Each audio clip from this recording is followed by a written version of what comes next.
হ্যাঁ রে, পাঞ্জাবিটা না ধুসে নাই? কোনটা? ওই আকাশিটা। না তো ধং নাই। সাদাটা? ওটাও ধং নাই। তাহলে ফির পুষ করিস কে কোনটা? ওলে এলাও পাঞ্জাবি আছে, ওলে দিয়ে না তেনা বানানিও চলবে নয়। কোষ কি ওলে দিয়ে না মুই আরো 2 বছর চলি, একবার ধুলে চিকচিকে হয়। সামার মানুষ জীবনত সাপ কিনি পালেন না, কোলার গাছের খার দিয়ে আর কত ছাপা হবে। ওলে দামি কাপড় রে, স্যাপ দিয়ে থেপকে দিল না চিকচিকে হয়। পাইবেন নহাং তোমারও তো কাপড় চোপড় ধুবের মক মিশিং পাইছেন না? সকালে একটা খুলি দিবেন, দুপুরে একটা খুলি দিবেন, বিকেলে একটা খুলি দিবেন। মুইও তো মানুষ, মোর কি আইজেন নাই? ঢেকি স্বর্গত গেলেও না ওর কাম ওই বাড়া বানায়। এলা উচিত না ভাই, উচিত চাই। কতদিন থাই কং একটা ওয়াশিং মেশিন কিনি দাও। ওয়াশিং মেশিন তো ইচ্ছে করলে এলায় কিনি দিবের পাং, ওইটা চলাইবের জন্য না ফির আরেকজন মানুষের দরকার হবে, ওই জন্য দেঙে না। সিমরে মানুষ দিবেন নয় ওঠে না কয়, বাহানা বানায় খালি। মুই 20,000 টাকা খরচ করি ওয়াশিং মেশিন কিনি দেন, 5,000 টাকা খরচ করি মুই আরো 2টা বিয়ে করি কাপড় ধুবের পাং। তা করেন না কে? দেহং কোন সতীন এসে এই বাড়িত তোমারও 12টা বাজায়, মোরও যতরা বাজায়। মক পাগলা কুত্তে কামড়াইছে না, মুই আরো বিয়ে করং।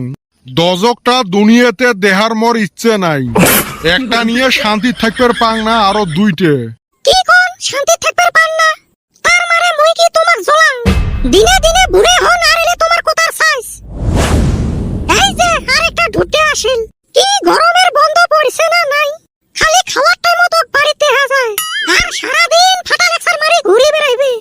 কদম আলী কিন্তু কইল সাত দোকানতে পানি খা, মুই আরো বিগের দেহে বাইদ আসলুম পানি খাইবে। মোর পানি এলা গলা দিয়ে নামাইবে। বিটলে কি ভ্যান ভ্যানাবে লাগছিস?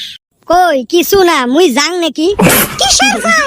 মানুষের ছাওয়া মার সাথে পিরপির করে কাম করে, আর আমার এতে না কামাই করে না বাড়ির কাম করে। এটা কিন্তু ঠিক নয়। কি ঠিক নয়? তোমার ঘন্টায় ঘন্টায় যুদ্ধ লাগে আর ওই যুদ্ধর ঝড় মোর উপরে পড়ে। সুসে ওই পাশের বাড়ির জোপারের বেটাটা দেখ, এই ফালে কামাইও করে বাড়িতে আসে বাড়িরও কাম করে। ওই দিন দেহ ওর মার জন্য ওয়াশিং মেশিন কিনে আনছে, আর মোর এই কপাল, বাপটা হল সামার আর বেটাটা হল ঢুটে। সুসে ওর ঠ্যাং ধুয়ে পানি খা। ওর ঠ্যাং ফাটা নেত্রা ঠ্যাং, ওর তো খালি ভালা গুনগুলে কইলেন, ওই যে পলে বিয়ে করছে ওটে না কোন। তাও তো বাপের টেহা বাঁচাইছে। মনের মানুষ দেখ, বেটাক শাসন করা বাদ দিয়ে আরো লাই দেয়। মুই এলা যাং নাকি? যার জি মন করি থাকো, বাড়িতে একটা দাসী আছে না, সারাদিন খাটেই মরবে। তোমরা সময় মতো আসবেন, খাবেন, যাবেন। গো মুই যাং গো, বাইরে কদম আলী খাড়া হয়ে আছে। ওই নেতটা মাথার তো কিছু নাই, খালি গোবর। ওটার সাথে বেরে বেরে তুইও ওই লাইনত গেছিস। লাহে ক গো। কিসের লাহে কয় হ্যাঁ? খাওয়ার টাইমত খালি সাথে সাথে আইসে আর বাড়ির ভাত বাঁচায়। নিজে তো পড়ে না, মোর বেটাটাকে খারাপ বানান। এই কদমের পাশ ধরি তো মানুষের কাছে আনসার করবে যায় ধরা পড়ল। মুই জানাম তো এই সবগুলো এই নেতটার বুদ্ধি। ওইটার মুখখান দেখলে মোর গাও পিরপিরে, মনে হয় 2টা থাপড় দিয়ে যাং। বেটা ছাওয়া থাইগা, আমি বাইতে যায় পানি খামুনি। আমার পানির পিয়াস মইরা গেছে। আমি আগে কইলাম সাত দোকানে খাইগা। কদম থাকিস রে, মুইও যাইম। না তুই বাড়ির কাম কর, আমি গেলাম। আরো গাইল পারো, চেংরাটা যে শোক শুনি গেল। তুই ওক বাইরে হে থুয়ে আসবো, ওক ঘরের ভিতরে আনছিস। আমরা আর জানি? মুই আর জানো নাকি তোমার এই ফেলে যুদ্ধ বাজছে? আমাক লাগছে পানির টিয়েস, আমরা আছি পানি খাইবের। তোমার যতই যুদ্ধ বাজে মরাতে আসি উষ্ঠে খান, মনে হয় শোক দোষে মর।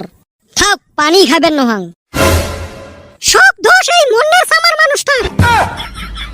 দেখছেন রাইস, যুদ্ধ বাজায় উই 10 হয় মর।